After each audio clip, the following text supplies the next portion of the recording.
पद जात आहे या भीतीनं प्रचंड खळबळ उडाली असं रोहिणी खडसे यांनी म्हटले।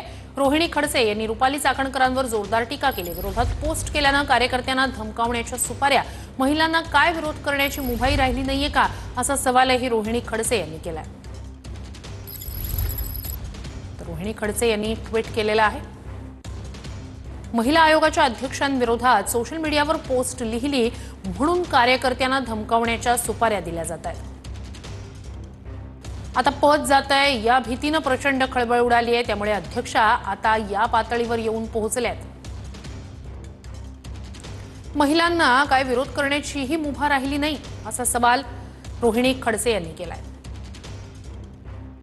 काय सांगाल, पुन्हा एकदा महिलांना धमकवण्याचा प्रकार समोर आलेला आहे या संदर्भात? आज सकाळी मी एक ट्विट केलेलं आहे ज्यामध्ये रुपाली चाकणकरांच्या महिला पदाधिकारी ह्या एका महिलेला धमकावतानाचा तो ऑडिओ क्लिप आहे। खरं तर आता आज सगळा जर तुम्ही बघितलं असेल तर आता रुपाली चाकणकरांचं पद जाणार आहे, त्याच्यामुळे त्या वैफल्यग्रस्त भावनेतून त्यांच्या कार्यकर्त्यांकडून त्यांच्या विरोधात जे लोक पोस्ट टाकतायत त्यांना धमकावून घेण्याचा प्रकार त्यांच्या माध्यमातून होतोय आणि या सगळ्या गोष्टींचा आम्ही निषेध करतो।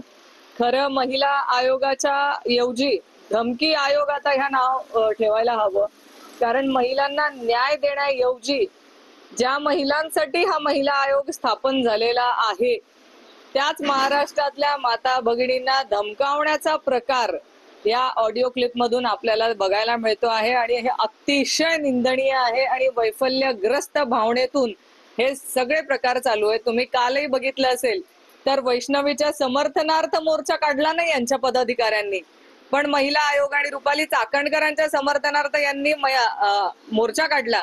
म्हणजे दुर्दैव म्हणावं लागेल महाराष्ट्राचं की आज घटना जी झालेली आहे ती अतिशय दुर्दैवी घटना झाली आहे। त्या घटनेचा समर्थनार्थ किंवा तिला न्याय मिळावा म्हणून तुम्ही आंदोलन करत नाहीयेत।